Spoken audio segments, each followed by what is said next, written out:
anak, apa kabar semua? Pagi hari ini Pak berharap kita semua dalam keadaan sehat. Baik, sebelum kita masuk dalam materi, mari Pak minta salah seorang siswa memimpin kita dalam doa pada pagi hari ini. Silakan. Baik, terima kasih. Doa selesai. Materi pada pagi hari ini yang akan kita pelajari bersama adalah pada bab 3 tentang gereja yang hidup di dunia. Dalam materi ini terdapat 3 bahan Alkitab yang menjadi referensi. Yang pertama, Matius pasal 28 ayat 16 sampai dengan 20 dan Kisah Para Rasul pasal 2 ayat 44 sampai dengan 47 dan 1 Korintus pasal 11 ayat 20 sampai dengan ayat yang ke-34. Yang menjadi tujuan pembelajaran pada pagi hari ini yaitu yang pertama tentang gereja memiliki peran aktif sebagai saksi bagi dunia. Kemudian bentuk-bentuk pelayanan gereja yang bisa dilakukan sebagai tanda, sebagai teladan bagi dunia. Kemudian yang ketiga, gereja yang tidak membeda-bedakan suku, ras, dan derajat dalam mengembangkan tubuh Kristus. Yang menjadi pendahuluan pada materi pagi hari ini yaitu kita akan menyimak bersama sebuah lagu di jalan hidup yang sempit lewat video pada pagi hari ini. Mari kita menyimak bersama.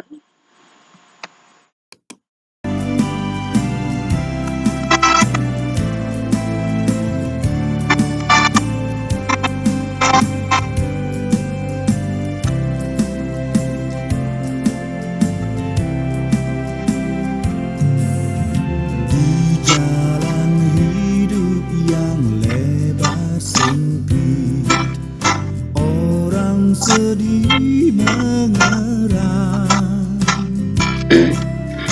tolong mereka yang dalam gelap, bawalah sinar terang, pakailah aku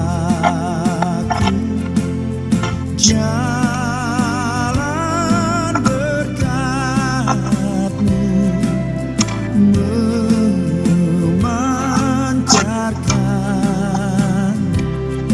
cahayamu.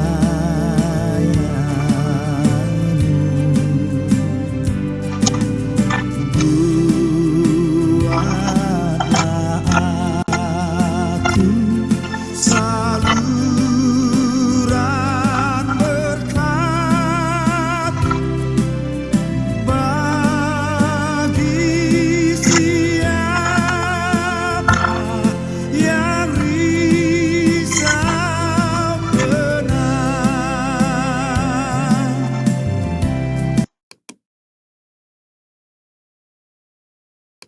Demikian putaran lagu pada pagi hari ini. Tugas kalian adalah nanti akan mengerjakan tugas yang terdapat pada lembar kerja peserta didik, yaitu tentang makna apa yang terkandung dalam lagu yang telah kalian dengar. Baik, kita masuk pada materi yang pertama, yaitu gereja yang memberitakan. Dalam Kisah Para Rasul pasal 2 digambarkan bahwa pada hari Pentakosta yang pertama, 3.000 orang mengaku percaya dan dibaptis. Semua ini dimulai ketika Petrus memberitakan tentang Yesus yang bangkit kepada banyak orang yang ada di Yerusalem. Dalam Kisah Para Rasul pasal 2 ayat 14 dikatakan, maka bangkitlah Petrus berdiri dengan ke-11 rasul itu, dan dengan suara nyaring ia berkata kepada mereka, hai kamu orang Yahudi, kamu semua yang tinggal di Yerusalem, ketahuilah dan camkanlah perkataan ini. Di kemudian hari, kita sering sekali menemukan pemberitaan seperti ini. Tugas yang dilaksanakan oleh para rasul ini disebut dengan krugma.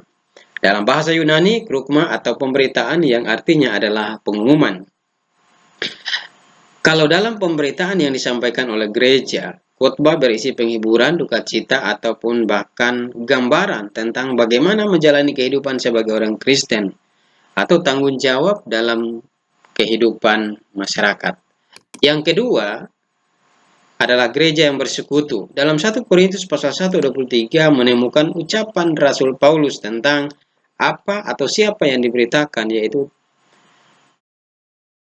kalimat yang mengatakan, tetapi kamu memberitakan Kristus yang disalibkan.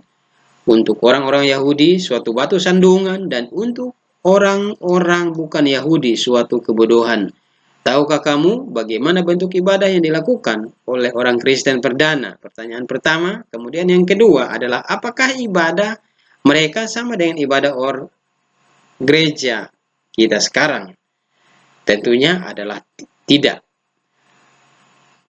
Ibadah mereka sangat berbeda dengan ibadah yang kita kenal sekarang. Ibadah yang umumnya terdapat di gereja-gereja sekarang sudah berkembang jauh sehingga berbeda dengan ibadah gereja perdana.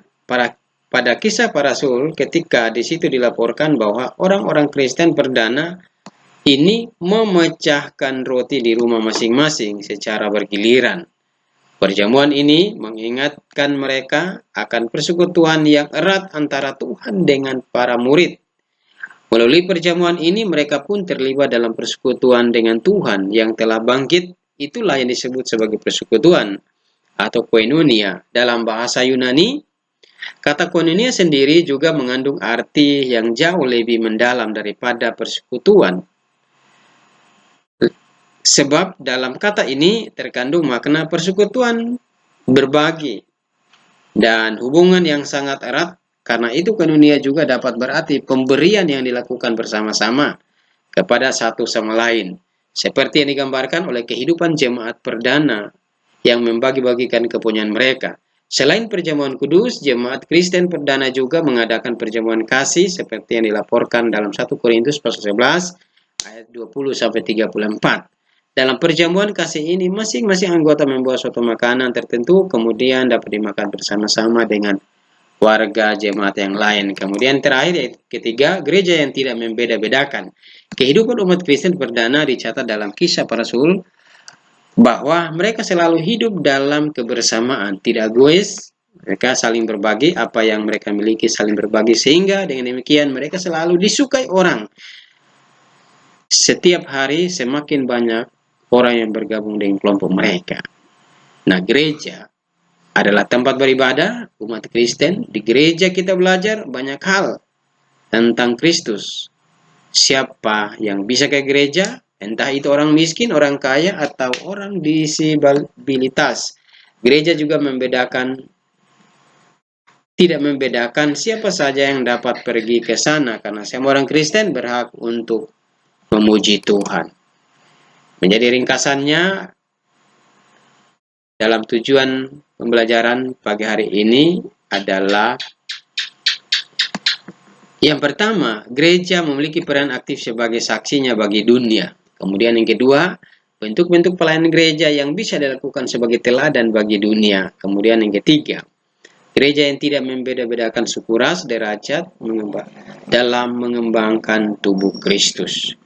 Nah, kehidupan jemaat mula-mula selalu hidup dalam kebersamaan. Mereka hidup saling berbagi satu dengan yang lain. Bahkan apa yang mereka miliki, mereka saling berbagi. Itulah yang kemudian membuat mereka semakin hari semakin bertambah jumlah dalam kelompok yang ada. Yang menjadi penutup pada pagi hari ini, yaitu kalian siswa-siswi diingatkan kembali untuk kemudian akan mengerjakan tugas yang Pak akan bagikan di dalam LKPD nanti, termasuk dalam hasil menyimak lagu dan kemudian menjawab beberapa pertanyaan terkait tentang apa yang dilakukan oleh gereja mula-mula.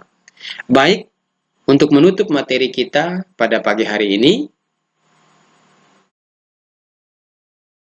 silakan salah satu siswa untuk memimpin kita dalam doa.